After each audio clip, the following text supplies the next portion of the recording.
Teams spend months building elaborate AI agent frameworks.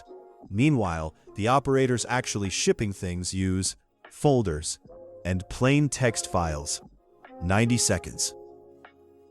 The trap is architecture first. Orchestrators, subagents, message buses, months of plumbing before a single piece of value moves. The alternative: write the work itself down. A map of what exists, the rules for each kind of task, where outputs go, all in plain files any capable AI can read.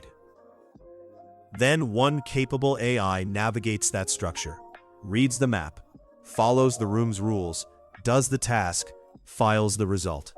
The structure is the system.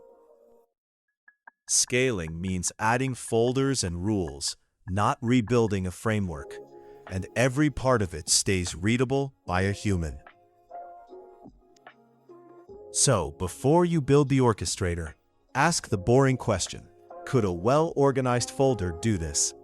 Usually, the boring answer ships first. That's Oriora.